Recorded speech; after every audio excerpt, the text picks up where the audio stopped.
அனைவருக்கும் ஆத்மா வணக்கம். ஞானவிதா பாரம்பரிய மூலிகை மருத்துவத்தின் சார்பாக நீங்கள் பார்த்துக்கிட்டு இருக்க மூலிகையை இப்போ குமுட்டி கையில் பேய் குமுட்டி, சிறுகுமுட்டி, பெருங்குமுட்டின்னு இருக்குது. இது பெருங்குமுட்டி என்னும் பேய் குமுட்டி. இந்த பகுதியில் இருக்குது பாருங்கள், எல்லாமே பேய் குமுட்டி தான்.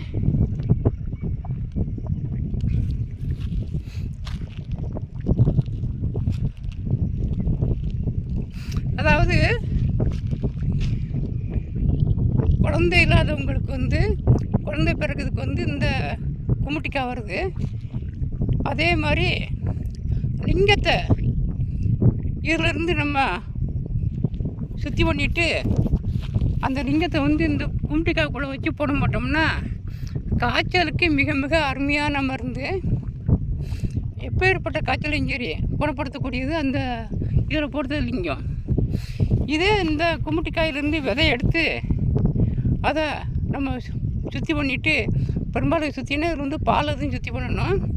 அது மாதிரி நேர்வாளத்தை முறைப்படி நம்ம விதையை சுற்றி பண்ணிவிட்டு, அந்த நேர்வாழை விதையவும் இந்த குமுட்டிக்காய் விதையவும் நம்ம புளித்தேரம் இறக்கணும். புளித்தேரம் இறக்கி வச்சுக்கிட்டு இது முறைப்படி நம்ம சாப்பிடணும்.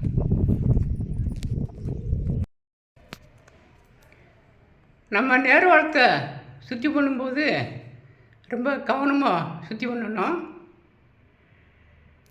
அதாவது அந்த நேர்வாழத்தோட மேல் தோலை நீக்கிட்டு அதை பாதியை உடைச்சோம்னா உள்ளே ஒரு முளை இருக்கும். அந்த முளையை நீக்கிடணும். நீக்கிட்டு இந்த நேர்வாழை பருப்பாக மட்டும் எடுத்து ஒரு மண் சட்டியில் பாதி அளவுக்கு சாணி கரைத்த தண்ணி, அதாவது தண்ணியில் சாணியை போட்டு நல்லா கரைச்சி பாதி அளவுக்கு வச்சிடணும். இந்த நேர்வாழை வித்துக்களை அந்த ஒரு துணியில் கட்டி தோலாந்திரமாக கட்டி எரிக்கணும். எரித்து முடித்த பிறகு எண்ணெயில் நல்லா கழுவிட்டு அதோட மருந்து போட்டு செய்வாங்க. நம்ம அதோட கூடின சுற்றியாக என்ன செய்யணும்னா, மலை ஓரங்களில் அந்த ஆற்றுல தண்ணி போகும் பார்த்திங்களா, அதாவது அந்த இதை ஒரு துணியில் முடிஞ்சு ஒரு வேரில் தண்ணி ஓடுத தண்ணியில் கெட்டி விட்டோம்னா கெட்டி வெளியே விட்டுறணும். ஒரு 3 நாள் கழித்து அதை எடுத்தோம்னா மிக உயர்ந்த சுத்தி ஆயிரும். அது ஓடுத தண்ணியில் ஒரு அந்த மரம் ஒரு வேரில் கட்டி தொங்க விட்டிங்கன்னா தண்ணி அதை அடித்து போய்கிட்டே இருக்கும். அது இதை விட கொஞ்சம் இது நல்லா சுத்தியாக இருக்கும். அதற்கு பிறகும் லேசாக நல்லா காய வச்சு லேசாக நெய் விட்டு அதை வறுத்து வச்சுக்கிடணும். இந்த சுத்தி போதுமானது. அதுக்கு பிறகு இதே அளவுக்கு நம்ம குமுட்டி விதையை சேர்த்து குளிர்ச்சி இலமாக இறக்கிடணும்.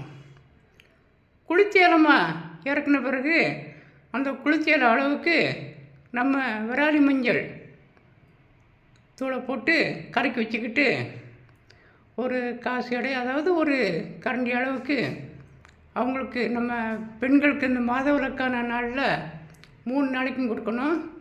ஒரு சிலர் சாப்பிட்றது யோசித்தாங்க அப்படின்னா வாழைப்பழத்துக்குள்ளே பிளந்து அதில் ஊற்றி அப்படியே கூட ஒழுங்க சொல்லிடலாம். ஒழுங்கிட்டு கொஞ்சம் வெந்நி சாப்பிட சொல்லிடுச்சுன்னா அவங்களுக்கு தப்பாமல் குழந்தை பிறக்கும்னு கணக்கு. அதே நாள் ஆயிடுச்சு அப்படின்னா யானைப்பல் புஷ்பம் அது சேர்த்து பெண்களுக்கு கொடுக்கும்போது 20 வருஷம் குழந்தை இல்லாட்டாலும் குழந்தை உண்டாகும்னு சாஸ்திரம். அந்த இதை நம்ம சேர்த்து கொடுக்கும்போது அவங்களுக்கு பெண்களுக்கு ஒரு நல்ல மருந்தாக இருக்கும். அதனால் நேர்வாழத்தை பேதி மருந்துக்கு பயன்படுத்தினாலும் சரி, இந்த குளிர்ச்சியறதுக்கு பயன்படுத்தினாலும் சரி, சுத்தி முறையை நல்லா கடைப்பிடிங்க. ஏன்னா ஒவ்வொரு தடவையும் வைத்தியர்களுக்கு ஒவ்வொரு தடவை சொல்லிட்டு வரோம்.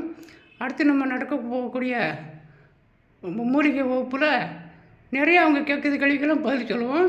இதை விட விரிவாக அவங்களுக்கு எப்படி பிடிச்சிருக்கிறது விரிவாக நம்ம சொல்லிக் கொடுப்போம். அதனால் நம்முடைய சேனலை பார்த்துட்டே வாங்க. நிறைய மருத்துவ குழு போட்டுகிட்டே வரோம். நன்றி, வணக்கம்.